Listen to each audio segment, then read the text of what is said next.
Hello à tous et à toutes, j'espère que vous allez bien par la grâce de Dieu. Alors aujourd'hui on se retrouve pour un nouvel épisode de Bienvenue chez Zoé, un épisode qui j'espère va vous plaire, va vous toucher et on se dit à tout de suite après le jingle. Can you help me to pick up my custody? 'Cause I wanna be worthy but ain't feeling it. Alors comme je vous l'avais dit la semaine dernière, on se retrouve avec une invitée qui est ici, que je vais laisser se présenter tout de suite. Alors déjà, merci à Bienvenue chez Zoé de m'avoir invitée. Merci à Marie d'avoir cherché des contacts pour me joindre. Donc merci encore beaucoup. Alors moi, je m'appelle Madame Pierre Sigrid. Je suis mariée depuis 11 ans. J'ai 2 enfants et j'ai 39 ans. Et je suis passée par l'épreuve du cancer, qui n'était pas une petite épreuve dans laquelle je suis toujours actuellement. Et c'est ça que je suis venue partager avec vous aujourd'hui. On remercie aussi le Café Concept de nous avoir accueillis. C'est pour ça que vous avez vu un nouveau décor. C'est très beau, c'est très joli. Donc on remercie vraiment le Café Concept. Et on va laisser place au témoignage. On va écouter et recevoir, je le crois, une bénédiction, être édifié par un témoignage qui va vous toucher. Alors, tout d'abord, j'aime bien commencer par cette phrase et dire je ne souhaite à personne de passer par cette maladie, mais je souhaite à tout le monde de connaître ce que c'est, de voir Dieu nous sortir de cette maladie avec amour. Alors, le 4 décembre 2023, on m'a diagnostiqué un cancer du sang. Je ne m'y attendais absolument pas, vraiment. J'ai fait des examens parce qu'effectivement, j'avais une sorte d'inflammation au sein qui traînait depuis 7 à 8 mois que j'ai un peu négligé, je l'avoue. Et suite à une mammographie que j'ai faite, ils n'ont rien trouvé. Alors les médecins étaient quand même inquiets de la grosseur de la masse que j'avais dans le sein, mais ils arrivaient quand même à me rassurer en me disant que ce n'était rien de grave. Par la suite, la mammographie n'a rien donné. Et après ça, j'ai passé un IRM. Quand j'ai emmené les résultats à mon gynécologue, il a vu la maladie tout de suite. Et moi, j'ai été à ma consultation de gynécologue, comme d'habitude, seule. Et croyez-moi que quand j'ai appris que j'avais un cancer du sein. Vraiment, je pense que même mon gynécologue a regretté de me l'avoir dit dans son bureau. Ça a été très difficile parce que c'est pas quelque chose à laquelle je m'attendais, mais pas du tout. Sachant que j'avais été rassurée aussi par les médecins. Et quand je suis sortie du cabinet, j'ai fait une énorme crise d'angoisse. Je me suis mise à pleurer. Mais pendant que je pleurais, je répétais plusieurs fois « Seigneur, je sais que tu es là. Seigneur, je sais que tu es là. Je sais que tu es là. » Mais pourtant, je pleurais. Et je disais « Je sais que tu es là. Je sais que tu es là. » Donc, je suis partie dans ma voiture. Je me suis effondrée de pleurs. Et quand je vous dis je me suis effondrée, j'ai vu... alors, j'ai connu ce que c'est voir sa vie défiler devant soi. Alors, vraiment, je me suis vue... mourir vers la fin, laisser mon mari, mes enfants. J'étais dans la voiture, je disais Seigneur, je sais que tu es là, je sais que tu es là, je sais que tu es là, mais pourquoi? Et là, on se pose plein de questions, on se dit j'ai pas dû faire les choses comme il fallait, j'ai pas dû me comporter comme il fallait, j'ai pas fait les choses spirituellement comme il fallait. Il y a 1000 questions qui me passent par la tête à ce moment-là, mais je continue à dire Seigneur, je sais que tu es là, je sais que tu es là. Donc je contacte ma sœur qui me dit de venir chez elle tout de suite. Et quand j'arrive chez elle, hein, bien sûr, encore une fois, je m'effondre. Je me dis, enfin, c'est la tristesse sur le moment qui prend le dessus, quoi. C'est pas parce qu'on est chrétien, qu'on est enfant de Dieu, voilà. J'ai pas le, voilà, exactement, c'est ça. Et c'est les émotions qui parlaient sur le moment et elles ont parlé pendant plusieurs heures. Et arrivé chez ma sœur, à un moment donné, j'ai mon neveu qui sort de la chambre et il met ses mains sur mes épaules et il me sort le tout premier verset de cette épreuve, Josué 1, verset 9. N'étais-je pas recommandée, même ordonnée dans certaines versions, d'être forte et courageuse, car moi, l'Éternel, je serai avec toi dans tout ce que tu entreprendras. Sur le moment, je continue à pleurer. Je ne me rends pas compte, vraiment, je continue à pleurer. Mon mari est venu me rejoindre chez ma sœur. Il s'est mis à genoux. Mon mari n'a pas, une fois l'arrivée de mon mari, il n'a pas versé de larmes. Alors mon mari, c'est vrai que ce n'est pas quelqu'un qui pleure, mais il s'est mis à genoux et puis il a posé sa tête sur mon ventre comme ça et puis Il m'a enlacé et tout de suite, il s'est mis à prier. Tout de suite, il s'est mis à prier. Mais moi, j'étais totalement dans l'émotion. Ma sœur a dit quelque chose aussi qui m'a marquée à Sigrid. Quand tu sortiras de cette épreuve, tu seras une autre femme. On venait de me diagnostiquer un cancer du sein. Et même entre-temps, entre le temps d'arriver chez ma sœur, j'ai appelé une amie aussi, une amie Déborah, qui me, tout de suite, elle n'arrivait pas à y croire de ce que je venais de lui dire, mais elle me dit, Sigrid, ça va aller. Elle me dit, ça va aller. Elle me dit, Sigrid, est-ce que tu as prié? Et dans toutes les personnes que j'ai eues dans mon entourage ce jour-là, ça n'a été que du spirituel. Comme quoi l'entourage est très important. C'est très, très... On ne se rend peut-être pas compte des fois, mais c'est super important. Et on est resté toute l'après-midi chez ma sœur. Il y a eu de la prière, il y a eu des pleurs, beaucoup de pleurs. Et puis en fin d'après-midi, c'est l'heure de rentrer à la maison parce qu'il fallait aller chercher les enfants. Donc sur la route, c'était encore difficile. Arrivé à la maison avec mon mari, tout de suite, on s'est mis à genoux. Et mon mari a prié. C'est vrai que c'est pas que je ne voulais pas prier, c'est que dans mes prières, j'avais qu'une envie, c'est demander pourquoi ça m'arrive en fait. Je me disais que mes enfants, 9 ans et 6 ans, elles sont encore petites et je me voyais tellement pas partir là, maintenant. Pour moi, c'était trop pas le moment. Et mon mari a prié. Et mon mari a prié en déclarant la guérison tout de suite. Il n'a pas demandé au Seigneur de pouvoir me guérir.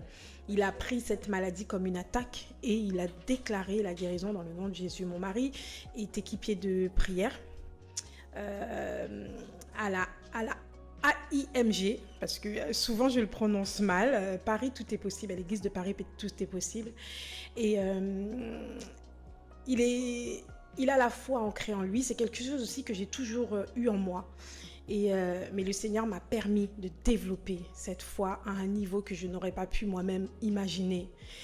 Et alors, mon mari a prié, on a prié à genoux, il est parti chercher les enfants. Et quand il est parti chercher les enfants, je me suis effondrée par terre. Et j'ai dit au Seigneur, comment je fais devant mes enfants? Je me suis mise à mettre de la louange.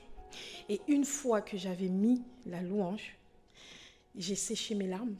L'école, elle est à 2 minutes, donc je me suis dit, mes enfants vont arriver à n'importe quel moment. Et je suis partie dans la cuisine et je me suis mis à faire à manger. Et malgré que je pleurais quand même, j'avais les larmes qui coulaient.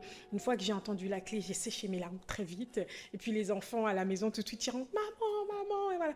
Et de voir mes enfants et d'avoir la louange dans le salon, ça m'a donné une vague de courage que je ne pensais pas avoir en moi. Et tout de suite, ils m'ont pris, c'est les câlins, c'est les bisous, la journée, comment ça s'est passé? Alors du coup, moi, je rentre tout simplement dans l'ambiance. Et la journée, comment ça s'est passé? Allez à la douche. Voilà.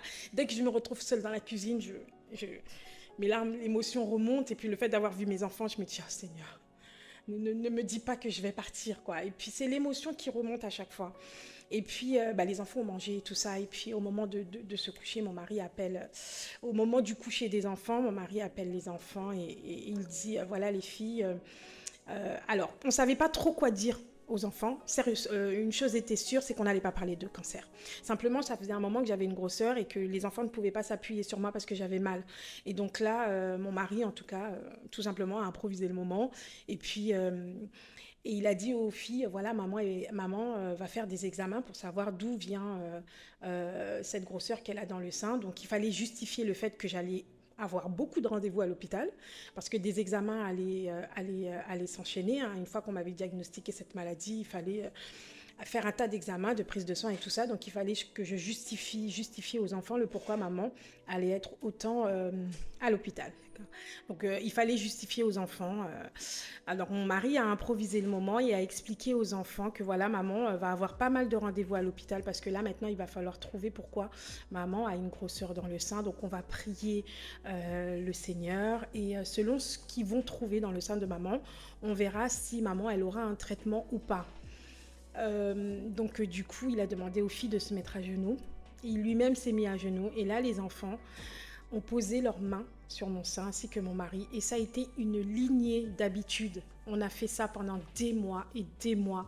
Chaque soir, mon mari et mes enfants posaient leurs mains sur mon sein et déclaraient la guérison.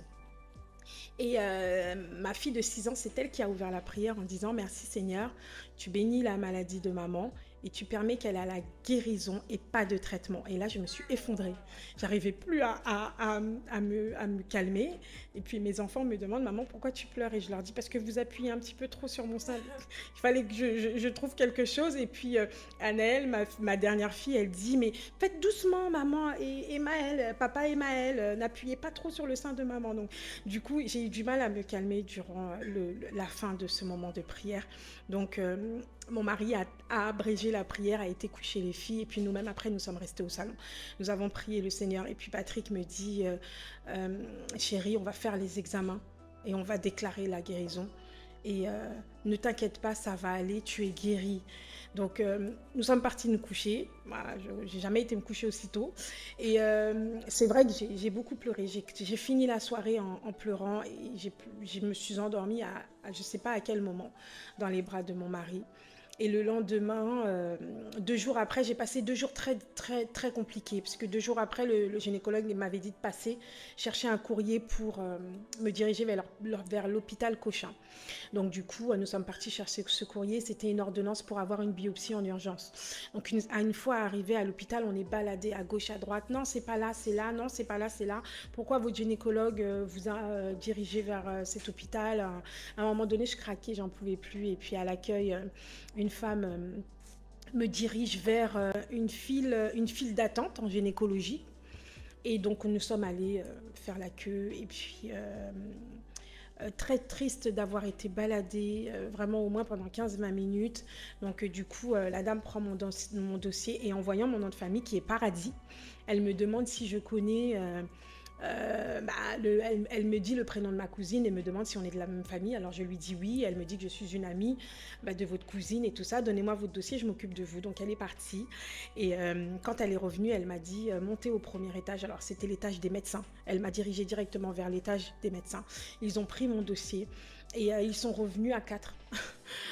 Ils m'ont donné une biopsie en urgence 3 jours après. Et moi, je leur ai posé la question: qu'est-ce que vous voyez sur les clichés de l'IRM? Et ils m'ont dit que oui, Madame Pierre, c'est sûrement un cancer du sein que vous avez, que votre gynécologue n'a pas été sage de pouvoir vous le confirmer sans la biopsie, parce que c'est vraiment la biopsie qui peut déterminer un diagnostic comme ça. Donc du coup, elle me dit: vous inquiétez pas, on vous prend en charge, vous revenez dans 3 jours, on a faire les examens. Donc je rentre à la maison. Mon cœur allait un peu mieux parce qu'il y a eu la louange, il y a eu la prière. Il y avait toujours la peur, mais mon cœur était apaisé. Donc sur le chemin du retour, l'hôpital m'appelle en me disant: ah Madame Pierre, finalement on a une place pour vous demain, pour une biopsie de demain. Alors du coup, je suis venue le lendemain, j'ai fait ma biopsie. Alors si vous regardez un peu sur internet, normalement les résultats d'une biopsie, c'est entre 10 et 15 jours. J'ai fait ma biopsie le vendredi. Le lundi, on m'a appelé pour me dire: Madame Pierre, on a les résultats de votre biopsie. Et donc du coup, le lundi, je vais à ce rendez-vous avec mon mari. Et on m'apprend que ce cancer a pris tout mon sein droit, en fait. Et que du coup, tout mon sein droit est imbibé de cellules cancéreuses. Et là, ils m'ont dirigé vers l'hôpital Georges Pompidou. Et c'est eux qui m'ont pris en charge. Et à Georges Pompidou, le dernier examen qu'il fallait faire, c'était un TEP scan. Et entre-temps, c'était un vendredi encore. Et donc, du coup, il s'est passé le week-end. Et le lundi, j'avais mon rendez-vous pour mon TEP scan à 11h. Et du coup, le samedi soir, mon mari, qui est équipier de prière à Paris Tout est possible, m'a dit: chérie, il y a une soirée miracle et guérison, on va aller chercher notre miracle. C'est à nous, maintenant, on va y aller. Mon mari, alors des fois, il rentre comme un fou de ces soirées-là. Il me dit: oui, il y a eu ça, il y a eu ça, il y a eu ce miracle. C'est vrai que je n'ai jamais eu la curiosité d'y aller parce que je connais mon Dieu. Je sais qu'il est capable, en fait. Il y a des choses que j'ai pas besoin de voir, je crois, parce que je sais. Et donc, il me dit: cette fois-ci, tu viens. Et cette fois-ci, on y va pour nous. Donc, on a été. Et puis, quand j'étais sur la route, je me suis dit: Seigneur, ce que je te demande, c'est de dégonfler ce sein, c'est de réduire cette masse pour que quand je passe l'examen, pour que, allez, tu fais ce miracle qui ne révèle plus rien. Et donc du coup, moi, j'avais ça dans ma tête. Je me suis dit, Seigneur, j'ai la foi, je te demande ça, c'est ça que je veux que tu fasses. Donc du coup, la soirée s'est bien passée. Vraiment, il y a eu un pasteur génial qui venait du Guatemala qui a prêché sur le Saint-Esprit. C'était énorme. Et donc, du coup, à un moment donné, il demande à tout le monde de lever les mains et de déclarer la guérison, de mettre la main là où vous avez envie d'être guéri. Donc, moi, automatiquement, je mets ma main sur mon sein droit. Et puis, il nous demande de lever l'autre main. J'ai vraiment senti que j'avais reçu quelque chose, mais je n'arrivais pas à expliquer quoi. Et à un moment donné, il fait une annonce en disant que tous ceux qui ont eu une guérison instantanée, avancez-vous. Et ben moi, je ne m'avance pas parce que j'avais juste à faire ça, que je sentais que mon sein, il n'avait pas dégonflé. Donc mon mari qui me connaît tellement bien, de loin, il est venu me voir et m'a dit, d'où, même si que ton sein n'est pas dégonflé, on ne regarde pas à ce qui se passe, on regarde à ce que Dieu a déjà fait. Donc ton sein peut dégonfler ce soir, il peut dégonfler demain. C'est pas à nous qui allons dicter au Seigneur ce qu'il doit faire et comment il doit le faire. Ok, je lui ai dit ok. J'étais quand même déçue parce que je voyais une longue file d'attente de personnes qui venaient dire « moi j'avais mal là, et puis j'ai plus mal, et puis j'avais des migraines, et puis c'est fini, et puis je pouvais pas bouger mon bras, et puis maintenant je le bouge. » Et j'avais envie de faire partie de ces personnes-là et de me dire que je n'ai pas à annoncer ça à mon entourage et de me dire que c'est quelque chose qui est venu dans ma vie, qui est reparti. Et donc, du coup, à un moment donné, vraiment, je ne m'y attendais pas, le pasteur fait une annonce pour les gens qui ont le cancer. Voilà, donc moi je reste à ma place parce que moi ma maman n'était pas au courant, ma famille n'était pas au courant, c'était début décembre. Et donc du coup mon mois préféré, hein, les fêtes de Noël, j'avais décidé de garder ça pour moi, de ne pas l'ébruiter, de ne pas attrister les gens. C'était déjà assez difficile pour moi, donc je me suis dit, je laisse les fêtes passer et puis voilà. Quand le pasteur a fait l'annonce, a fait l'appel pour l'onction d'huile pour les gens qui ont le cancer, moi j'ai pas été. Et mon mari est venu me chercher et il m'a dit on y va, on va chercher notre miracle. Et moi je lui ai dit non parce que c'est filmé, c'est en direct sur les réseaux. Moi ma famille n'est pas au courant et mon mari me dit on ne regarde pas au regard des gens. Chérie, on va chercher notre miracle. Va prendre ton onction d'huile, va prendre ta guérison. Donc un peu en pleurs j'ai été, honteuse aussi parce que beaucoup de gens qui avaient le cancer n'ont pas hésité à se lever et à monter sur cette estrade. Et moi, j'avais honte que certaines personnes puissent aujourd'hui voir que j'avais cette maladie. Et j'étais pas bien, mais une fois sur l'estrade, en plus on m'a mis tout devant, une fois sur l'estrade, j'ai fermé les yeux et j'ai reçu mon onction d'huile. J'ai fermé les yeux et j'ai dit Seigneur, c'est entre toi et moi. Je sais que mon sein va dégonfler, je sais que tu vas faire. Donc je suis rentrée à la maison avec un petit peu de déception, c'est vrai, mais mon sein n'a pas dégonflé. Et le lendemain, mon sein n'était pas dégonflé. Et c'est vrai que j'ai demandé au Seigneur qu'est-ce qui se passe, mon TEP scan est lundi, mais je continue à te faire confiance. Il y avait une vraie différence entre ce que mon corps ressentait, ce que je pensais et ce que je déclarais. À chaque fois, je disais au Seigneur, je te fais confiance, même si que mon cœur battait très vite et que j'avais des peurs, j'avais des craintes, mais ma bouche déclarait la guérison, ma bouche déclarait le positif. Et chaque jour, pour moi, c'était un jour nouveau. Je me suis dit, Dieu n'a pas fait aujourd'hui, il fera demain. Et donc, du coup, le lendemain, non, je me lève, mon sein n'est pas dégonflé, mais on est parti à l'église. Et puis, on est rentré en fin d'après-midi, puis j'étais très fatiguée, je suis partie me coucher. Et au moment où je m'endors, le Seigneur me dit clairement, Sigrid, déclare ta guérison et laisse-moi te montrer comment moi, je vais te guérir. Et là, j'ai compris que ce n'était pas une question de ce que je voulais ou ce qu'il fallait que je demande au Seigneur. C'est le Seigneur avait un plan pour moi et je devais laisser le Seigneur être Dieu. Je devais laisser le Seigneur, lui, contrôler cette maladie, moi, m'attacher à ses promesses et avancer. Cette phrase m'a tellement marquée que là, je commençais à faire un rapprochement avec le premier verset, Josué 1, verset 9 que Dieu m'avait donné, avec les paroles de guérison de mon mari, de mes enfants, leur imposition des mains sur mon sein. Cette phrase que Dieu m'avait donnée, je commençais un petit peu à former un petit puzzle et je commençais à comprendre que je dois avoir la foi et je dois laisser Dieu faire. Alors, j'ai été passer mon TEPSCAN et tout s'est bien passé. Vraiment, j'étais dans la paix et je me suis dit, Seigneur, je suis guérie. Quel que soit ce qui se passe, je suis guérie. 2 jours après, j'ai été au résultat de mon TEPSCAN avec mon mari. Mon mari est parti garer la voiture et quand je rentre dans le hall de l'hôpital, je vois une chorale qui chante Kumbaya, Kumbaya, une chanson que je chantais dans mon ancienne église à Bethel, là où j'ai grandi. Et je me suis mise à pleurer parce que j'ai dit, Seigneur, t'es là. Je sais que t'es là. Tu veux juste me montrer que tu as déjà pris possession des lieux et que là, Patrick et moi, on n'est pas seuls. Donc du coup, on est parti au rendez-vous. J'étais tellement préparée pour ce rendez-vous, mais j'étais tellement convaincue que c'était fini. Pour moi, c'était la fin. Le TEPSCAN allait. Dieu a fait le miracle, tout avait disparu. Mais non.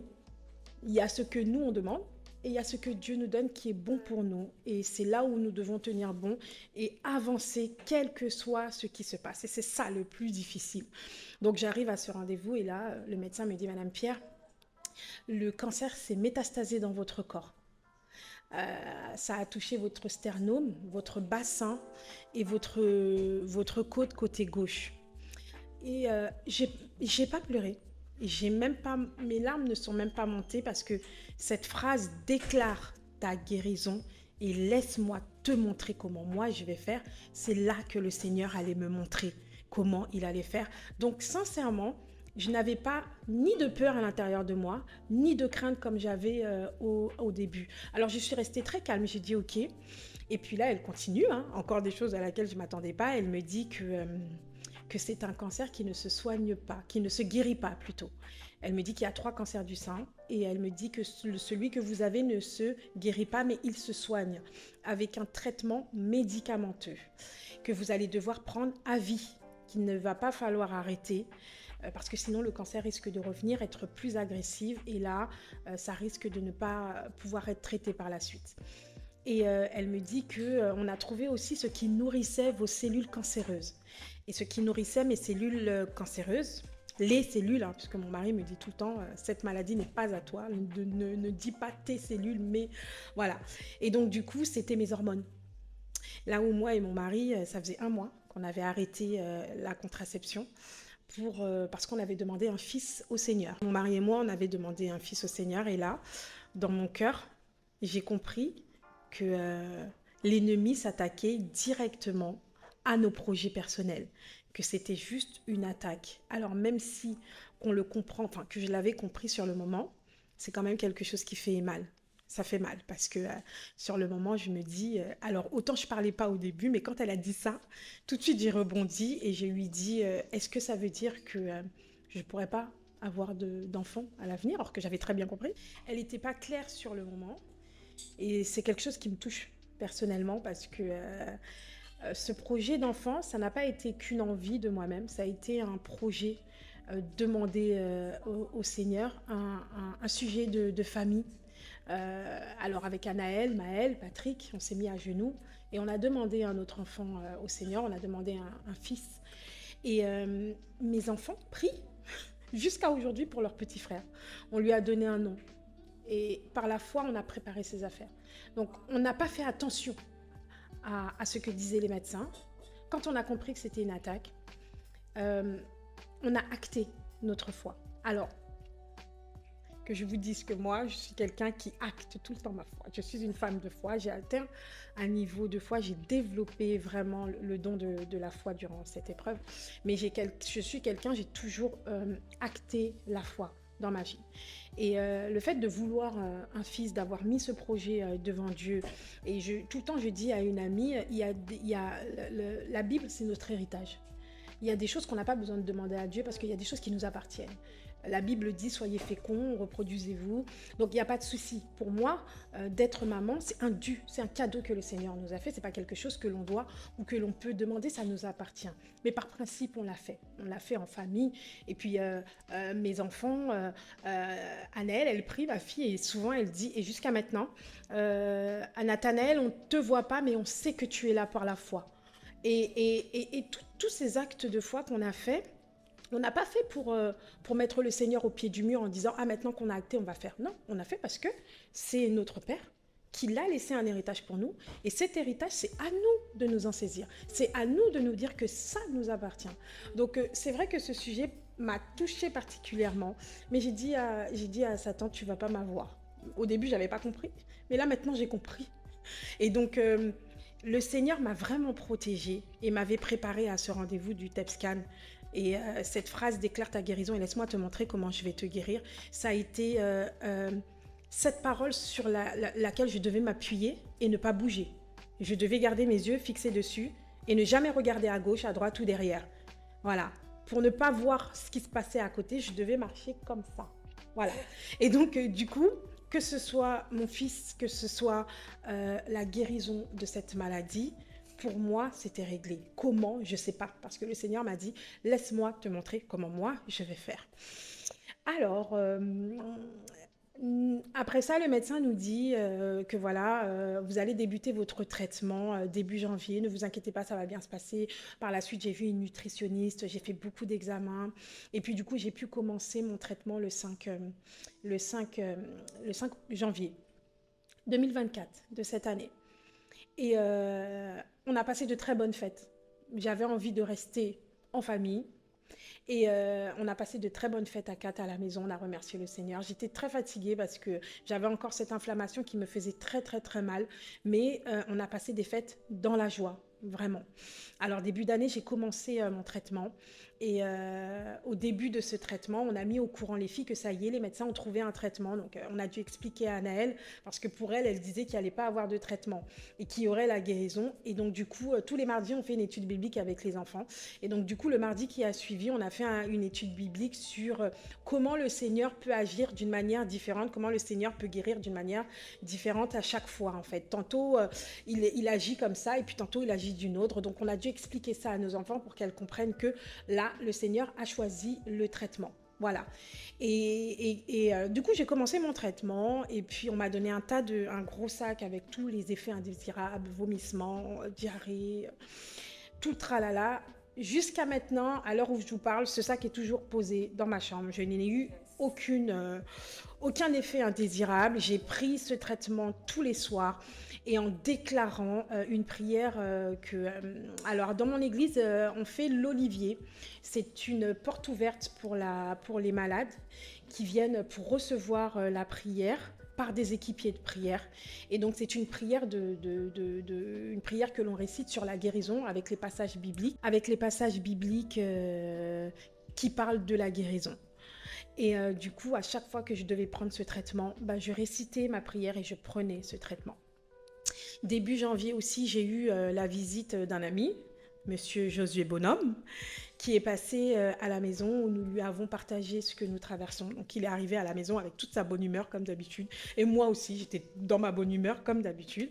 Et puis on a mangé tout ça. Et puis après, voilà, j'ai décidé de partager ça avec lui parce que je partage pas mal de choses avec lui. Donc j'avais pas envie Non, j'avais pas envie de le lui cacher pour le coup, il était à la maison et tout ça, et puis je lui avais déjà dit qu'il fallait que je lui parle. Donc du coup, quand je lui annonce tout ça, la première chose qu'il n'a pas compris, c'est de me voir autant joyeuse, en tout cas comme d'habitude, et après ça, de lui annoncer qu'on m'a diagnostiqué un cancer qui s'est métastasé dans mon corps et que tout allait bien. Et je voyais que ça l'avait touché. Je voyais que ça l'avait touché, qu'il était un peu perturbé, mais qu'il essayait beaucoup de prendre sur lui. Et puis le lendemain, je lui envoie quand même un petit message et puis il me dit ce qui m'a fait tenir le coup, c'est ton comportement, c'est ta position devant Dieu. C'est de voir comment tu n'étais pas triste, tu étais bien. Et il m'a dit comment moi, sur le moment, je pouvais être plus triste que toi, même si qu'au fond de moi, je l'étais. Et puis il m'a dit, Sigrid, quand je suis rentrée à la maison, j'ai prié pour toi et j'ai eu une parole pour toi. Et cette parole-là, elle a tout changé encore une fois. Et cette parole, c'était, Dieu ne veut pas te donner ce miracle, il veut t'en apprendre la recette, il veut t'apprendre la recette de ce miracle. Oh, quand Josué m'a dit ça, j'ai encore compris, j'ai encore vu une autre dimension où Dieu voulait m'emmener. Et ça allait aussi avec déclare ta guérison et laisse-moi te montrer comment moi je vais m'y prendre en fait. Et quand Josué m'a dit ça, je me suis imaginée dans ma tête, dans une cuisine avec Dieu, qui me dit alors mets ton tablier. Déjà d'une, mets ton tablier.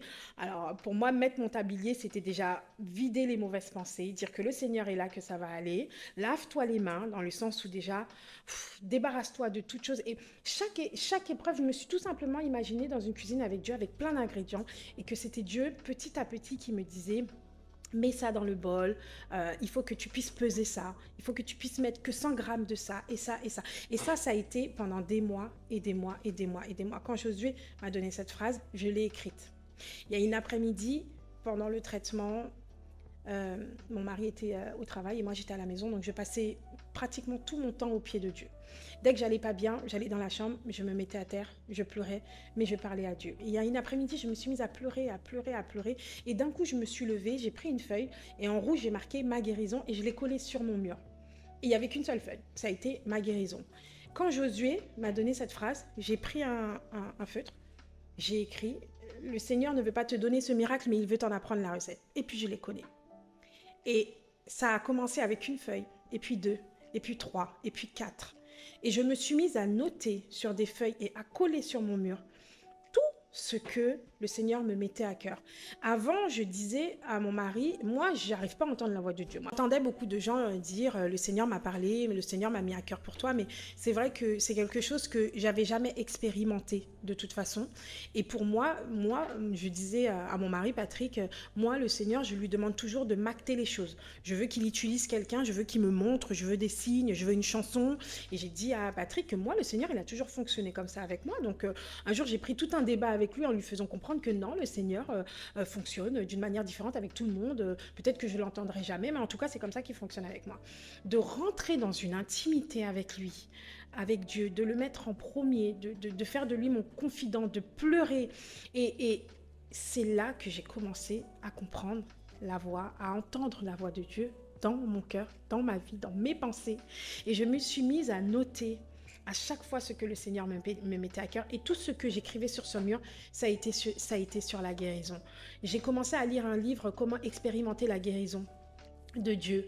Et dans ce livre aussi, le Seigneur a utilisé ce livre pour me parler, mais audiblement. Et je me suis mise à coller des passages de foi, des passages bibliques où le Seigneur me disait, les médecins soignent, mais moi je guéris. Je lisais que 100% des personnes qui s'étaient approchées de Jésus avaient été guéries et le Seigneur me dit que je suis le même hier, aujourd'hui et demain. En fait, j'ai passé des moments extraordinaires avec Dieu où chaque jour, il a pris soin de moi. Je recevais des messages de personnes qui ne savaient pas que j'étais dans la maladie. Un jour, j'ai reçu une feuille qui disait, qui pointait du doigt comme ça, ton épreuve d'aujourd'hui et ton témoignage de demain. Le Seigneur me disait que si j'avais le sang de Jésus sur moi, l'ennemi était obligé de passer outre. Je déclarais chaque jour qu'il y a une ligne de sang que l'ennemi n'est pas autorisé à franchir et cette ligne de sang, c'est moi. Je déclarais des choses dès le matin. Je disais, Seigneur, merci pour la vie que tu me donnes et la santé que tu donnes à mon corps. Et quand je déclarais ces choses, j'avais mal. J'avais des douleurs dans mon dos. Il y a des jours où, franchement, il y a des après-midi, je ne me levais pas. J'étais couchée, je mettais ma louange et je disais, je suis guérie dans le nom de Jésus. Je suis guérie dans le nom de Jésus. Quand j'avais mal, j'avais des douleurs, je disais, tu vas pas m'avoir. Je parlais à ma montagne, je parlais à Satan et je lui disais, tu vas pas m'avoir. Avant, je pensais que de parler à Satan, des fois je me disais, non, je vais le provoquer, il va venir dans ma maison. Je préfère ne pas le calculer, c'est mieux. Aujourd'hui, je lui parle. Je me mets debout, je lui parle avec autorité parce que le Seigneur m'a donné cette autorité. Et je lui dis, tu vas pas m'avoir. J'avais mal. Je restais couchée, je me reposais. Des fois, j'avais mal, je me levais, je faisais à manger pour les enfants et tout ça. Je n'ai jamais arrêté de travailler, jamais. J'ai travaillé moins, mais je n'ai jamais arrêté de travailler. À chaque fois que le médecin me demandait, Madame Pierre, vous voulez un arrêt maladie? Non, ça va. Vous êtes sûre? Non, non, ça va, vraiment ça va. Donc, j'ai pris mon petit traitement et puis j'ai fait ma petite recette avec Dieu. J'ai créé un mur de guérison. Et ce qui m'a aidée, c'est de me dire, Sigrid, ne regarde pas. Et tout ça, c'était des choses qui étaient marquées sur mon mur. Sigrid, ne regarde pas aux circonstances, mais garde tes yeux fixés sur Dieu. Et cette phrase m'a tellement aidée, ça a été vraiment comme si j'avais deux béquilles, je pouvais pas parler, je pouvais pas marcher, et il fallait que je m'appuie sur ces béquilles-là, et ça a été cette phrase. Et sans compter le premier verset où Dieu m'ordonnait d'être forte et courageuse parce qu'il était avec moi. Donc je me suis mise à créer un mur de guérison sans comprendre que c'était un mur de guérison. Et j'ai collé tout ce que je vivais avec le Seigneur, et je suis passée à un mur, à deux murs, à 2 murs et demi, quelque chose que je continue encore aujourd'hui. C'est une totale intimité que j'ai créée avec Dieu dans ma chambre. Je l'ai créée dans ma chambre à coucher parce que ma chambre à coucher, elle est intime. Donc du coup, c'est là que j'ai créé mon lieu de persévérance. Ça a été un lieu de persévérance pour moi. Et c'est là où j'aimerais remercier énormément le Seigneur parce que ce mur que j'ai construit, Dieu a permis qu'il puisse me rassurer chaque jour. Chaque jour, il me donnait une parole sur quoi m'appuyer. Et même quand j'étais pas bien, même quand j'avais des douleurs et je n'étais pas bien, je pouvais être que dans un état de foi. Parce qu'à chaque fois, j'avais un passage biblique, je regardais le statut d'une copine et bim, ce message était pour moi. J'ouvrais ma Bible et bim, ce verset était pour moi. Et je me suis mise à noter et à noter et à noter. Et des fois, j'avais des petits coups de mou et j'avais juste à me lever et je posais mes yeux sur un passage qui m'aidait à passer la journée. J'avais tellement de passages sur ce mur que jusqu'à aujourd'hui, des fois, je me pose des questions et hop, le Seigneur me dit une phrase qui m'a beaucoup marquée dans ce mur. Ce que tu dis détermine ce que tu vis. Je me suis rappelé qu'au début de cette maladie, malgré ce que je ressentais, malgré ce que je vivais, je déclarais la guérison. Et mes enfants déclaraient la guérison. Je devais leur montrer moi aussi que je déclarais la guérison. Mais il y a un moment donné, je me suis mise à vivre cette guérison. Et je suis une femme très coquette, qui aime s'habiller, qui aime prendre soin d'elle. Et je ne me suis jamais laissée aller. Les gens mes frères et sœurs de l'église n'étaient pas au courant de cette maladie, à part le pasteur et vraiment 2 ou 3 membres de l'église. Et j'ai été au culte tous les dimanches, comme mon mari dit, talonnée, coiffée, maquillée, fardée. Et parce que j'étais guérie. Et si je suis guérie, je ne peux pas montrer autre chose que le fait que je vais bien, que je suis en pleine forme. Et des fois, pendant le culte, j'avais des douleurs au dos, j'avais des douleurs aux membres, et j'avais mon sein qui me relançait un peu, vite fait. Et je restais debout, et je louais le Seigneur. Et quand j'ai commencé mon traitement, au bout de 18 jours, mon sein qui était une pastèque, elle commençait à diminuer. Mon sein commençait à fondre. Et j'avais même des vergitures sur le sein, tellement que mon sein a dégonflé rapidement. Le 18 janvier, j'avais un rendez-vous clinique parce que ça faisait 18 jours déjà que j'avais commencé le traitement. Et mon mari n'a pas pu aller à ce rendez-vous avec le boulot. Donc du coup, ma sœur et ma copine Déborah m'ont accompagnée.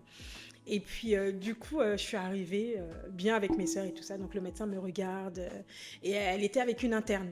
Et donc du coup, cette interne, elle me regarde de la tête aux pieds comme ça. Et ma sœur et Déborah et moi, on se regarde, on se dit, dans mon cœur, je me dis, elle a un vrai problème, la dame. Donc en fait, ma sœur, elle me disait, elle pense que, parce que le médecin me posait des questions sur comment va le traitement, comment vous vous sentez et tout ça, comment va les douleurs et tout ça. Et je répondais avec le sourire, ça va, franchement, tout va bien. Alors l'interne, elle devait se dire à ce moment-là, la dame, elle doit être dans le déni. On est en train de parler d'un cancer qui s'est métastasé dans son corps et qui ne se guérit pas. Et c'est ce qu'on en a déduit par son regard, parce que je vous assure qu'elle me regardait de la tête aux pieds, j'avais les jambes croisées, puis je répondais avec le sourire. Et puis du coup, le médecin me demande, est-ce que je peux consulter, est-ce que je peux tâter le sein? Alors je lui dis, moi je suis toute contente, j'enlève ma chemise et tout ça. Et puis à la vue, parce que mon sein était vraiment... je dis une pastèque, mais vraiment un melon, vraiment sincèrement. Et donc du coup, j'enlève ma chemise et tout ça. Et puis à la vue, sans avoir touché mon sein, elle me dit, waouh, Oh là là, ça me rassure, ça veut dire qu'on vous a donné vraiment un bon traitement. J'ai été suivie vraiment très bien. Toutes les semaines, mon oncologue m'envoyait un mail pour me demander comment ça allait, comment le traitement se passait. Donc je lui répondais et je lui disais déjà que mon sein commençait à dégonfler. Et donc du coup, elle fait la palpation et elle me dit, Madame Pierre, c'est génial. Elle me dit que je trouve que ça a été super rapide. Et moi, je lève les yeux au ciel. Je lève les yeux au ciel comme ça. Et ma soeur et Déborah, elles en ont rigolé. Et elle me dit, bah, continuez comme ça, Madame Pierre, c'est génial, vraiment. Là, faut dire que le cancer qu'on m'a diagnostiqué a plusieurs traitements. Donc, ils ne savaient pas à la base que le traitement qu'on m'avait administré, ils ne savaient pas si ça allait marcher. Ils se sont dit, on essaie celui-là, et puis si c'est pas le bon, on réessaiera un autre, et on réessaiera un autre. Et Dieu merci, le premier était le bon. Donc, pour le coup, voilà, j'ai continué ma recette. J'ai continué à permettre au Seigneur de m'apprendre ce qu'il attendait de moi. Et à un moment donné, j'ai compris que j'allais pas mourir, que j'ai été guérie. Et à partir de ce moment-là, il fallait que je demande au Seigneur ce qu'il attendait de moi, ce qu'il voulait de moi. Et là, je suis rentrée vraiment dans une intimité encore plus profonde au Seigneur pour qu'il puisse me révéler ce qu'il attendait de moi à travers cette épreuve. Parce que je n'étais plus sur la maladie, mon comportement n'était pas sur cette maladie, mais même si je sais que la maladie ne vient pas de Dieu, je sais que Dieu ne nous sort pas d'une situation pour rien. Et je savais qu'il allait faire de moi un instrument, je savais qu'il allait m'utiliser et je savais que cette recette, j'allais devoir à mon tour la transmettre. Et c'est là que je me suis mise à prier et à chercher Dieu vraiment et comprendre ce qu'il attendait de moi. Et quand j'ai fait cette démarche envers Dieu, et ben, en relisant mon mur, c'est incroyable, j'ai compris que Dieu allait m'utiliser à mon tour pour être équipier de prière et prier pour les malades.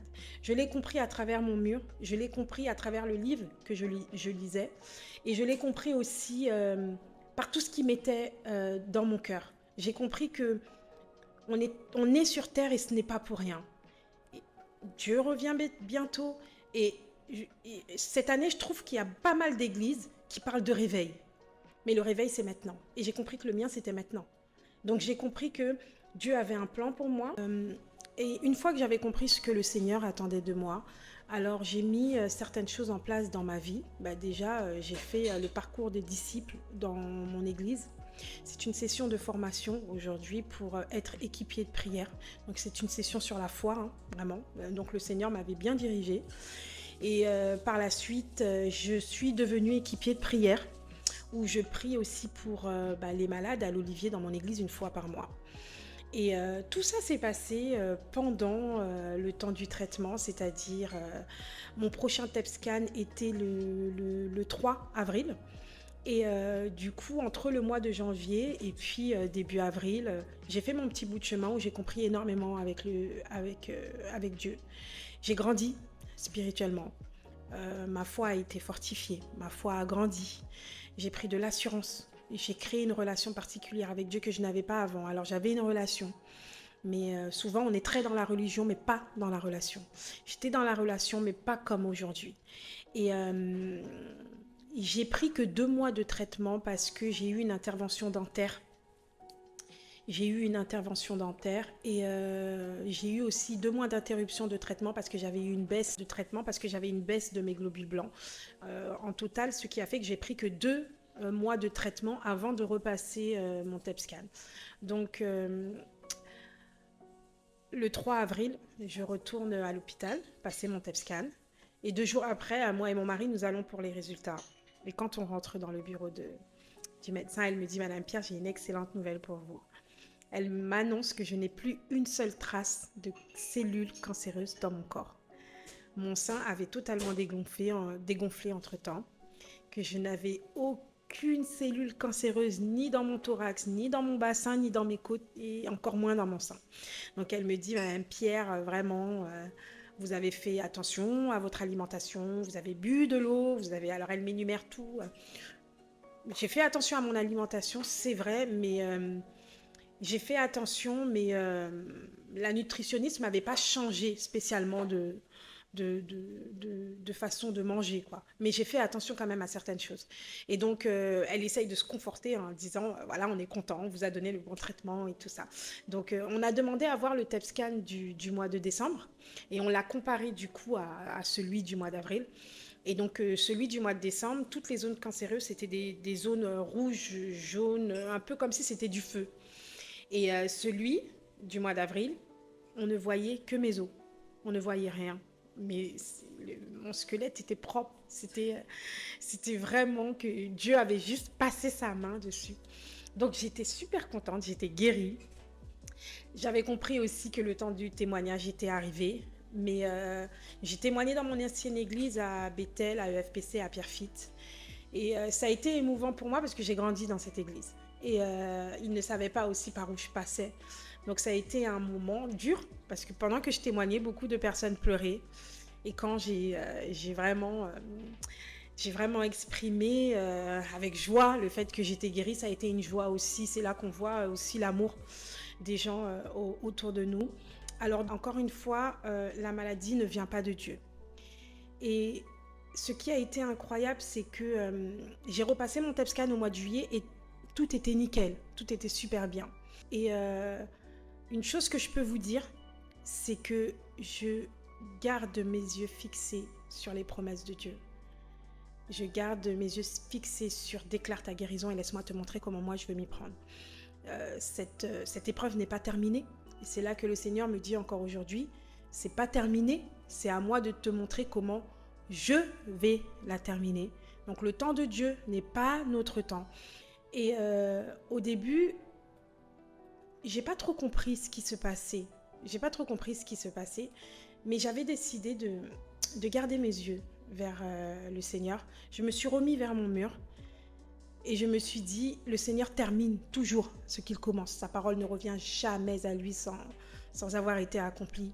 Et c'est dans ces moments difficiles qu'il ne faut pas oublier dès le début où le Seigneur vous emmène et tous ces bagages qu'il vous donne pour que vous puissiez avancer dans la paix, toujours avoir des vêtements de rechange, des sous-vêtements. C'est une façon de parler pour dire que Dieu m'avait équipée depuis le début et que je ne devais pas faire attention à toutes les embûches qui allaient arriver sur mon chemin.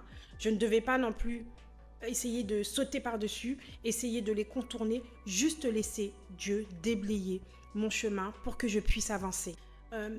Il y a une chose qui est très importante et qu'on doit comprendre, c'est que ce n'est pas parce que des fois les choses ne se passent pas comme on le veut qu'on n'est plus dans le plan de Dieu, qu'on n'est plus sur le chemin sur lequel il nous a mis. Avant que je puisse repasser mon dernier TEP scan, j'ai été invitée dans pas mal d'événements. Un qui m'a marqué à l'église Bethel, à l'EFPC, là où j'ai grandi. Il y a eu une conférence, j'ai été invitée à une conférence des femmes. Et du coup, cette fois-ci, j'ai été invitée pour témoigner. En fait, ça a été aussi un peu bizarre pour moi, j'ai grandi là. Mais là, cette fois-ci, j'ai été invitée en fait, à partager mon témoignage. Et le matin où j'ai été à cette conférence, j'avais quand même quelques douleurs, mais je me suis dit, j'y vais.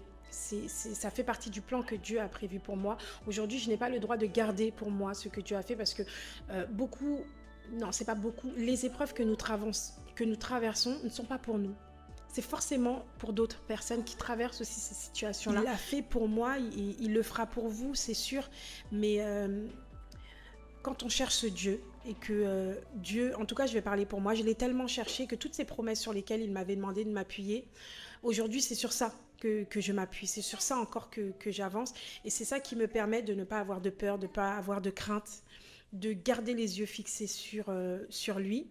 Mais le plus important, c'est que à cette conférence où j'ai été invitée, je pensais juste venir et donner de ma personne et pouvoir partager ce que Dieu avait fait. Mais Dieu avait réservé bien plus pour moi. À travers cette conférence, j'étais pas seulement venue donner, mais j'étais venue recevoir. Dieu avait préparé quelque chose pour moi où il m'avait montré qu'il voulait m'emmener au-delà d'être équipier de prière et de m'utiliser pour pouvoir prier pour les malades. Il a utilisé une oratrice, Aurélie Alama. Dans son témoignage, j'ai compris ce que Dieu attendait de moi. Et j'ai compris aussi que le Seigneur ne- n'attendait pas de moi de mettre un potentiel intellectuel en place dans ma vie pour témoigner, pour parler de lui. Mais le Seigneur m'a dit clairement, Sigrid, que des fois je me dis, Seigneur, j'écoute les oratrices et je me dis, ouais, elles ont la prestance, elles ont les paroles, elles ont les mots, elles parlent correctement. Et je me suis jamais imaginé faire ça, vraiment. Je me suis dit, moi j'aime bien quand on m'impacte. Mais c'est là où le Seigneur me dit que je veux que tu impactes et que tu influences et que tu parles de moi et que tu parles de ma parole en fait, que tu puisses vraiment partager ce que l'on a traversé. Et à travers cette oratrice-là, que je remercie beaucoup parce que au-delà d'avoir reçu d'elle, j'ai même été bénie par elle. Et j'ai compris à cette convention que le Seigneur voulait m'emmener plus loin. Et, et je me suis aussi accrochée à ça. Et c'est ce qui me permet aujourd'hui de continuer à traverser cette épreuve, malgré que tout ne se passe pas comme j'aurais envie, parce que j'aurais aimé déjà que ça se termine. Et j'aurais envie que que sa gloire encore éclate et que le médecin me dise dès aujourd'hui, Madame Pierre, on arrête le traitement. Là où elle persiste à dire qu'il faut continuer le traitement jusqu'à la fin. Une chose est sûre, c'est que je vous assure que les promesses de Dieu sont pour tous. La seule chose que le Seigneur nous demande, c'est de s'y accrocher, de garder la foi, de ne pas désespérer. Et aujourd'hui, c'est exactement ce que je fais. Je ne désespère pas parce que Dieu m'a montré où il m'emmenait. Et parce que Dieu m'a montré où il m'emmenait, je marche avec l'assurance que quel que soit ce qui se passe dans mon corps ou dans ma vie, je sais que Dieu va m'y emmener. Moi, mon mari, mes enfants. Et je remercie le Seigneur vraiment pour ça. Et j'encourage toute femme à tenir la parole de Dieu comme une arme puissante dans sa vie parce que elle est vérité. La réalité de ce monde n'est pas la vérité de Dieu. Amen. J'espère que ça vous a plu. Moi, j'ai trop aimé. Et j'ai trop aimé. C'est un super beau témoignage qui est toujours en cours. En plus, il n'est pas terminé. En espérant qu'elle revienne pour nous donner la fin. Amen. Je sais que le Seigneur en a touché plus d'une, en a édifié plus d'une. C'est pas facile de passer par l'épreuve du cancer du sein. Et je sais que vous avez aussi aimé. On va passer un petit moment de questions. Je vous ai mis une boîte à questions sur le Instagram de Bienvenue chez Zoé. Et vous avez été nombreux à poser des questions et je vous en suis reconnaissante. Donc on va lui poser des questions. Alors la première question est comment se passent les séances de chimiothérapie? Alors, c'est là que Dieu est bon. Parce que quand on m'a diagnostiqué ce cancer, j'ai vu la chimio arriver de loin. Et il y a une chose sur laquelle je me suis positionnée, où j'ai versé tellement de larmes. J'ai demandé au Seigneur, Père éternel, je ne veux pas de chimio. Je ne veux pas que mes enfants me voient dans cet état, que mon mari me voie dans cet état, qu'ils ont à supporter c'est dur. La chimio, c'est dur. C'est dur, ça impacte la personne concernée, mais ça impacte aussi son entourage, en fait. Et si je vous dis que j'ai passé des heures à pleurer, à crier quand j'étais toute seule chez moi, et dit Seigneur, je ne veux pas de chimio, voilà pourquoi je veux que tu puisses me guérir. Quand le médecin m'a dit, Madame Pierre, vous n'aurez pas de chimio, mais vous aurez un traitement médicamenteux, j'ai rigolé. Mais j'ai pas rigolé, j'ai fait... Puis mon mari me regarde, et c'est après qu'il me dit, quand je t'ai regardé, je me suis dit, attends, elle n'a pas entendu ce que le médecin a dit. Non, parce que je me suis rappelé toutes les fois où j'étais à terre et que j'ai dit, Seigneur, je ne veux pas la chimio. Je ne veux pas perdre mes cheveux. J'ai pas eu la chance d'en avoir des tas. Voilà. Donc du coup, je me suis dit non, je voulais pas faire vivre ça à ma famille. Je me suis dit Seigneur, on n'a pas mis au courant les enfants. On n'avait pas mis le mot cancer dessus. Elle priait pour pas qu'il y ait de traitement, mais qu'il y ait la guérison. On leur a fait comprendre vraiment qu'il allait avoir la guérison, mais que ça allait prendre du temps, un peu plus de temps et tout ça. Donc le Seigneur a entendu mes prières.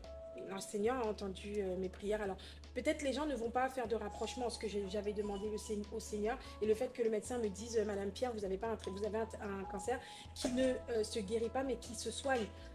D'autres personnes penseront peut-être, parce qu'on m'a déjà posé la question, mais ça veut dire que Dieu t'a donné un cancer qui ne se guérit pas pour pas que tu puisses avoir la chimio. Non, pas du tout. Mais comme le Seigneur savait où il m'emmenait, quoi qu'il en soit, ce que j'avais demandé avait été entendu. On ne sait pas comment il fonctionne. Tout ce qu'il nous demande, il y a une phrase que j'ai écrite sur mon mur qui disait « Seigneur, Sigrid n'essaie pas de comprendre cette épreuve avec ton intelligence. Juste regarde au fait que moi, j'ai la solution. Donc du coup, je n'ai pas essayé de comprendre le pourquoi du comment. J'ai demandé au Seigneur de m'éviter la chimio.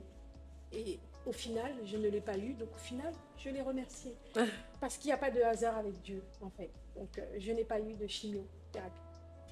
Voilà. Donc vous ne pourrez pas savoir comment se passent des séances de Je ne pourrais pas vous chimiothérapie. dire.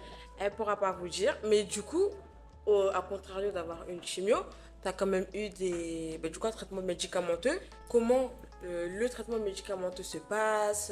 C'est matin, midi, soir, la dose? Alors, j'ai 3 traitements. J'ai trois comprimés pour les zones cancéreuses. Et j'ai un tout petit pour... ce qui nourrissait mon cancer, c'était mes hormones. Donc le médecin m'a dit on va couper vos hormones pour arrêter de nourrir les cellules cancéreuses. Donc du coup, j'avais un traitement pour arrêter mes hormones et j'avais une injection par mois. Donc du coup, et les comprimés, je les prenais tous les soirs, une fois par jour. Ok. Pour ceux qui voulaient savoir. Deuxième question. Ça n'a pas été dur de garder ta confiance et ton espérance en Dieu malgré ça? Malgré le traitement, Ouais. Enfin, l'annonce plutôt, je pense. l'annonce au traitement, Plutôt l'annonce de la maladie, je crois. l'annonce de la maladie, j'étais désemparée. J'ai pas compris. Je me voyais loin mourir. Une chose est sûre, c'est que j'ai traversé tellement de choses avec Dieu dans ma vie que je savais que même dans ce que j'étais en train de traverser, je savais qu'il était là. Je ne pouvais pas me dire, avec ce qui m'arrive, tu n'es plus là. Alors non, ça n'a pas été évident. Une chose est certaine, c'est qu'il ne faut pas avoir peur et ni culpabiliser, surtout culpabiliser de pleurer, d'avoir peur, d'être angoissé. Le plus important, c'est de faire confiance au Seigneur.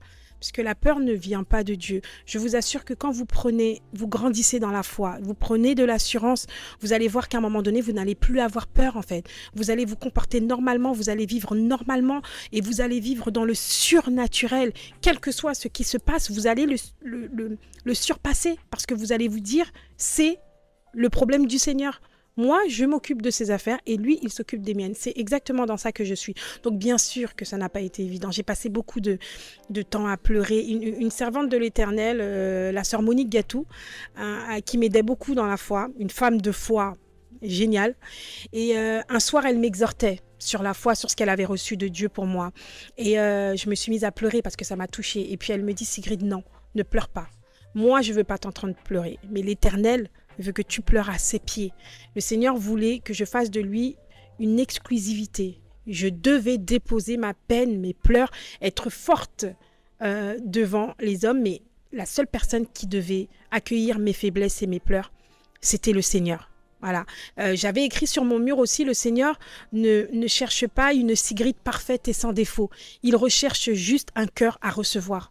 Et c'est là que j'ai compris que je devais tout le temps avoir le sourire. Et quand je ne l'avais pas, c'était au pied de Dieu, en fait. Et c'est là que le Seigneur me prenait dans ses bras. Tu n'es pas parfaite, tu ne le seras pas, tu n'es pas parfaite. Mais je sais que tu as un cœur à recevoir ma parole. Et c'est pour ça que je vais te sortir de cette situation. Donc, ce n'est pas évident, mais voilà, ne culpabilisez pas de vous sentir mal, d'avoir peur de temps en temps, d'être stressé, angoissé. Mais je vous assure que plus vous allez approfondir votre relation avec Dieu, il va vous mettre la paix. Ça va évacuer le stress, l'angoisse qui n'est pas bon non plus par rapport à la maladie. Et je vous assure qu'à un moment donné, vous allez avoir une paix totale. Et voilà. Troisième et avant-dernière question. Merci pour tes réponses. La question est, comment vis-tu avec cette maladie au quotidien? Comment je vis avec cette maladie au quotidien? Je ne vis pas avec, tout simplement. Je vous assure que je ne vis pas avec. Vraiment, non, je ne vis pas avec. Elle ne fait pas partie de moi, elle ne fait pas partie de ma vie. Quand je vous dis que je suis guérie, c'est que je suis guérie. Il y a la guérison visuelle et il y a la guérison spirituelle. La guérison visuelle, ce n'est pas à moi de m'en occuper. C'est Dieu qui m'a dit qu'il va me montrer comment il va faire, comment, je ne sais pas. Mais la guérison surnaturelle, elle est là. Je suis guérie. Je ne vis pas avec quelque chose en moi. Je ressens des fois des choses dans ma poitrine ou dans mon corps, mais je ne vis pas avec. Parce que pour moi, elle n'est pas là, en fait. Mais c'est ça la foi. C'est de croire une phrase toute simple quand je demande à mes enfants c'est quoi la foi, c'est de croire en ce qu'on ne voit pas. Tout simplement, en fait.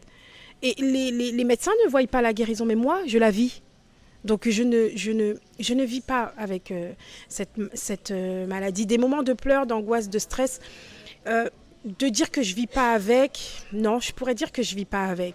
Donc je me pose des fois des questions au pied de Dieu, je lui demande Seigneur, je sais que c'est toi qui vas me montrer quand est-ce que prendra fin cette épreuve, mais c'est vrai que je me pose des questions, j'ai envie de savoir quand est-ce que je me dis que je pense pas à pouvoir tomber enceinte avec ce traitement parce que c'est quand même un traitement qui va impacter l'enfant, donc je me dis que c'est sûr que tôt ou tard je tomberai enceinte à l'arrêt de ce traitement. Donc j'espère vraiment qu'un jour les médecins me diront Sigrid, Madame Pierre, vous pouvez arrêter ce traitement parce que avec ma famille, mon mari, mes enfants, on a mis tout un système d'actes de foi par rapport à cet enfant que nous avons appelé Nathanaël. Nous lui avons donné un nom, nous avons préparé cet enfant, enfin nous avons préparé ses affaires. Et nous attendons la venue de cet enfant, mais nous ne mettons pas de limite de temps. Voilà. Aujourd'hui, même si que des fois les filles me posent des questions, maman, on sait que Nathanaël, il est par la foi, mais c'est quand qu'on va le voir? Il n'y a que Dieu qui le sait. Ça peut prendre du temps, ça peut venir demain, tout comme ça peut venir dans 1 mois, 2 mois, 3 mois, 1 an, 2 ans. Je dis à ma plus grande fille, ça se trouve, il viendra quand tu auras 15 ans, 16 ans. Une chose est sûre, c'est que on ne peut pas, nous, accélérer le plan de Dieu par nous-mêmes.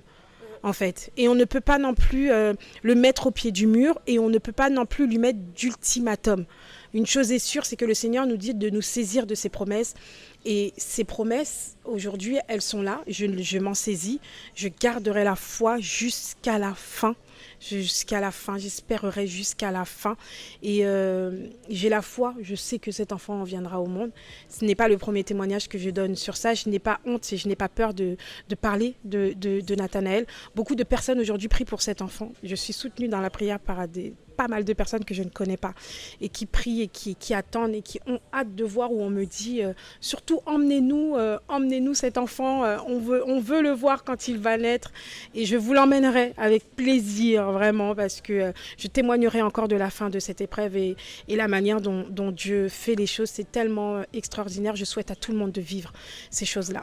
Amen, c'est un beaucoup trop beau témoignage en fait. C'est un beaucoup trop beau témoignage. La dernière question est qu'est-ce que tu conseillerais à une jeune fille, chrétienne ou pas, qui elle vient d'apprendre qu'elle a le cancer du sein. Qu'est-ce que tu lui dirais? Ce que j'aimerais dire à la moi d'hier et à toutes les jeunes filles qui passent aussi par là, la première des choses, c'est de s'accrocher à la parole de Dieu. Parce que d'avoir la foi, c'est comprendre ce que c'est la foi. Et comprendre ce que c'est la foi, c'est connaître Dieu. Une fois que vous savez qui est Dieu, vous connaissez votre identité. Vous savez à quoi vous avez droit, c'est-à-dire la guérison. Et la seule manière, de toute façon, de se sortir de ces épreuves-là, c'est la main de Dieu. Ce n'est pas nous. Parce que de nous-mêmes, on n'est pas capable.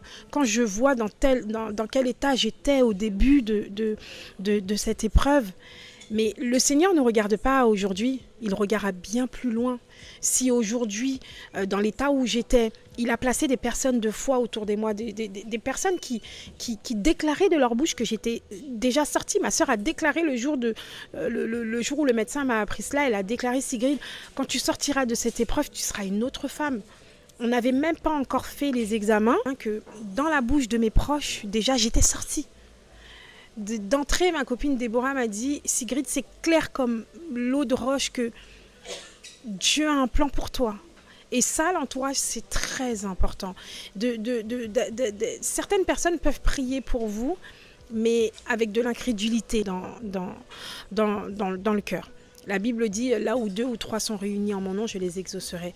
D'être en accord dans la foi, d'être en accord dans ce que nous demandons au Seigneur, c'est important en fait. Aujourd'hui, j'avais des personnes qui priaient pour moi et qui déclaraient, la guérison. Mais d'avoir quelqu'un qui priait pour moi, d'avoir d'autres personnes qui priaient sûrement pour moi, je ne sais pas, mais qui disaient: Seigneur, que ta volonté soit faite, ils n'étaient pas en accord avec ma foi et en accord avec toutes ces personnes qui m'ont soutenue dans la foi. Et ce que je vous conseillerais, la première des choses à faire, c'est d'aller au pied de Dieu. Parce que c'est lui qui vous aidera à traverser cette épreuve. C'est lui qui vous sortira de cette épreuve. Il va vous transformer, il va vous façonner, il va vous reconstruire et il va vous positionner. Il y a une chanson qui dit « Il va me prendre, il va m'arranger et il va me positionner ». C'est exactement ce que j'ai vécu. Dieu m'a pris dans cette épreuve, il m'a arrangé.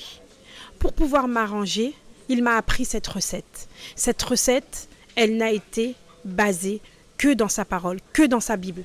Ça n'a été, il y a rien eu d'inventé, il y a rien eu de, tout a été dans la parole de Dieu. Et c'est là où le Seigneur m'a positionné, là où je suis devant vous, à pouvoir partager ce que j'ai vécu, parce que Dieu ne l'a pas fait pour moi, il l'a fait pour vous, pour que vous puissiez entendre, prendre de l'espoir, être influencé par ce que je vous dis, pour que à votre tour, vous puissiez sortir de votre épreuve avec Dieu et impacter, influencer d'autres personnes à travers vos témoignages. La première chose qu'il faut faire, aller au pied de Dieu, parce que c'est dans sa parole que vous allez trouver la foi, que vous allez trouver l'espoir, que vous allez vous accrocher à toutes ces personnes qu'il a guéries. Cette femme à la perte de sang a été guérie en touchant le vêtement de Jésus. Dans sa présence, vous pouvez toucher son vêtement. Vous avez accès à cette guérison. C'est Dieu. Il n'y a pas de secret. Je ne peux rien inventer. C'est sa parole qui m'a sorti de cette épreuve. Et vous voyez, quand je vous dis sortie, je suis encore dedans. Mais j'en suis déjà sortie. Ça, c'est la foi. C'est la foi.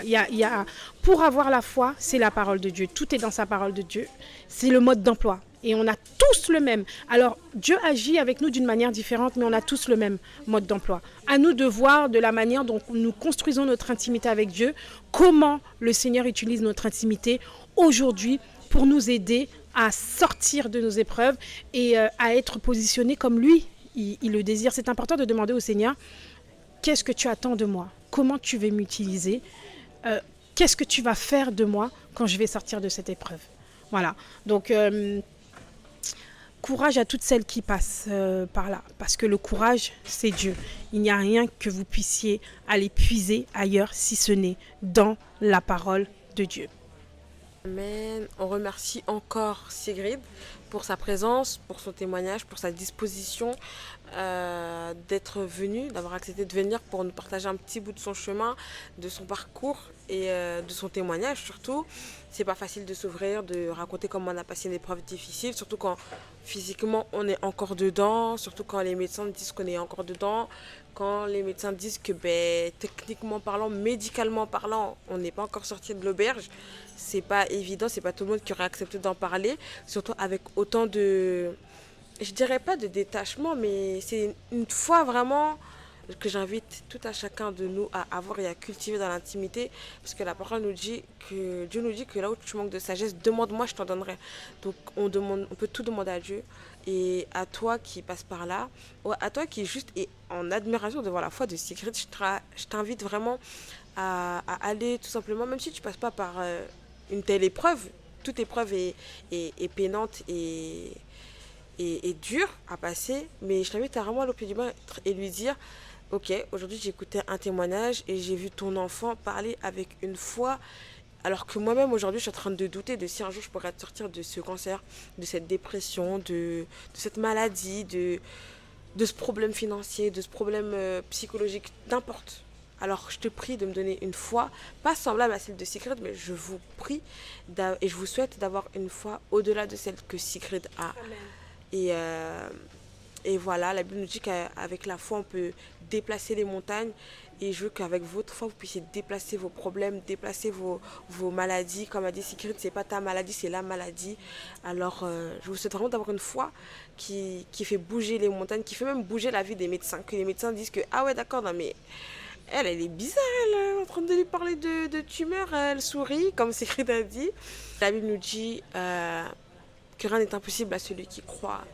Donc même si c'est dur, c'est pas impossible, même si ça te peine comment, c'est pas impossible. Même si tu vois pas le bout du chemin, le bout du tunnel, la lumière à la fin du chemin, c'est pas parce que tu la vois pas maintenant qu'elle y est pas. C'est juste qu'il faut que tu avances encore un peu sur le chemin, que tu prennes encore un peu de marche sous le tunnel pour que tu puisses voir cette lumière-là. Donc voilà, on arrive à la fin de cette vidéo, de ce podcast, qui je sais vous a plu. C'est pas moi qui vais clôturer, c'est notre belle invitée Sigrid. Je lui ai laissé l'honneur de clôturer l'épisode. Elle a tellement bien mené jusqu'à maintenant que c'est même mieux qu'elle clôture, qu'elle nous amène encore dans sa foi, dans le courant de foi qu'elle a. Alors, je vais clôturer avec un refrain que je chante en ce moment. Et c'est pour pouvoir chanter ça, il faut vraiment avoir une foi inébranlable, vraiment. Et c'est ce que je vous souhaite aujourd'hui. C'est là où je vois la dimension et le niveau que j'ai atteint dans ma relation avec Dieu. Et je vous invite, vous aussi, dans votre situation, à fredonner ce refrain, une chanson que vous allez trouver sur YouTube. Et ce refrain dit Saint-Esprit, repousse les limites de ma foi. Apprends-moi à marcher sur l'eau, peu importe où tu m'emmènes. Conduis-moi plus loin que je n'oserais avancer, et ma foi sera fortifiée dans la présence de mon Sauveur. C'est la prière que je fais chaque matin, chaque soir. Je vous assure que mon mari n'en peut plus.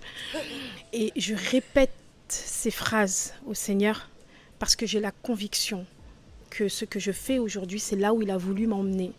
Alors je prie le Seigneur que toutes les personnes qui écouteront ce témoignage puissent être touchées, puissent être guéries, que le Seigneur puisse utiliser ce que nous avons traversé aujourd'hui pour vous aider à faire grandir votre foi.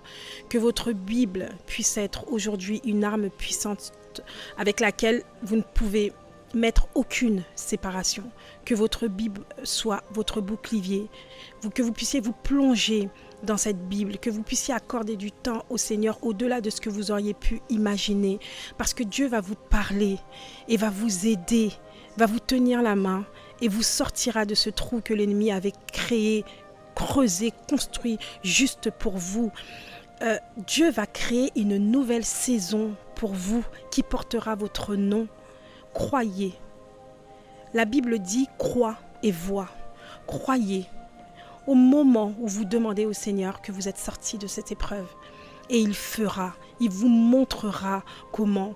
Il vous apprendra cette recette et vous allez la transmettre. Et cette recette sera transmise de disciple en disciple et en disciple et en disciple. Soyez bénis dans le nom de Jésus. Amen. Merci encore pour ton témoignage, merci encore pour ta présence, pour ta disposition, pour le cœur que tu as de transmettre ce sourire, cette joie et d'être autant fidèle à Dieu, de lui obéir, parce que c'est aussi par l'obéissance qu'elle a vers Dieu qu'elle vient nous parler de ça. C'est pas juste pour elle, c'est même pas du tout pour elle, c'est vraiment de l'obéissance qu'elle a envers ce que Dieu veut d'elle et veut pour elle. Et veut à travers elle, à travers son histoire, à travers ce qu'il fait d'elle. Et c'est juste trop beau. Je vous inspire tous à avoir vraiment sa foi et à s'attacher à Dieu comme elle l'a fait, comme son époux l'a fait, comme ses enfants l'ont fait. Et comme quoi rien n'est impossible.